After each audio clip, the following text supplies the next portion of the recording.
Hi hello ನಮಸ್ತೆ. K N TV channel ಅನ್ನ ಈಗಲೇ ಸಬ್ಸ್ಕ್ರೈಬ್ ಮಾಡಿ ಮತ್ತು ಹೊಸ ಸುದ್ದಿಗಳ ಅಪ್ಡೇಟ್ ಪಡೆಯಲು ಬೆಲ್ ಐಕಾನ್ ಒತ್ತಿ. ತಿರುವನಂತಪುರಂ ಹಜರತ್ ನಿಜಾಮುದ್ದೀನ್ ರಾಜಧಾನಿ ಎಕ್ಸ್‌ಪ್ರೆಸ್ ರೈಲಿನ ಬಿ1 ಕೋಚ್ನಲ್ಲಿ ಬೆಂಕಿ ಕಾಣಿಸಿಕೊಂಡ ಘಟನೆ ಮಧ್ಯಪ್ರದೇಶದಲ್ಲಿ ನಡೆದಿದೆ. ಲೂನಿ ರಿಚ್ಚಾ, ಎಲ್ಎನ್ಆರ್ ಮತ್ತು ವಿಕ್ರಮ್ಗಢ್ ಅಲೋಟ್ ವಿಎಂಎ ನಿಲ್ದಾಣಗಳ ಮಧ್ಯೆ ಈ ಅವಘಡ ಸಂಭವಿಸಿದೆ. ಕೋಚ್ನಲ್ಲಿದ್ದ ಎಲ್ಲಾ ಪ್ರಯಾಣಿಕರನ್ನು ರಕ್ಷಿಸಲಾಗಿದ್ದು,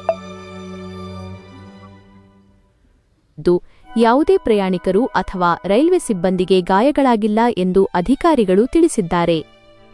ಇಂದು ಬೆಳಿಗ್ಗೆ 5:15ಕ್ಕೆ ತಿರುವನಂತಪುರಂನಿಂದ ನಿಜಾಮುದ್ದೀನ್ಗೆ ತೆರಳುತ್ತಿದ್ದ 12,431 ರಾಜಧಾನಿ ಎಕ್ಸ್‌ಪ್ರೆಸ್ ರೈಲಿನ ಹಿಂಭಾಗದ ಎಸ್ಎಲ್ಆರ್ ಹಾಗೂ ಬಿ1 ಕೋಚ್ನಲ್ಲಿ ಬೆಂಕಿ ಕಾಣಿಸಿಕೊಂಡಿದ್ದು, ಬೆಂಕಿ ಗಮನಕ್ಕೆ ಬರುತ್ತಿದ್ದಂತೆ ರೈಲ್ವೆ ಸಿಬ್ಬಂದಿ ತಕ್ಷಣ ಪ್ರಯಾಣಿಕರನ್ನು ರಕ್ಷಿಸಿದ್ದಾರೆ.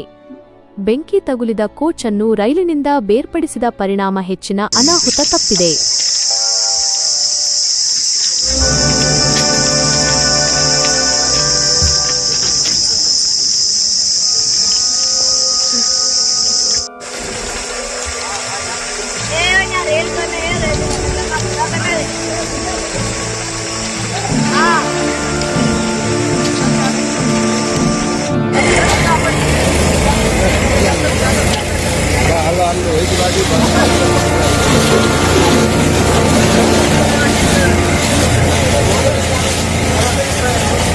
ಕೆಎನ್ ಟಿವಿ ನೋಡಲು ಸಬ್ಸ್ಕ್ರೈಬ್ ಬಟನ್ ಪ್ರೆಸ್ ಮಾಡಿ.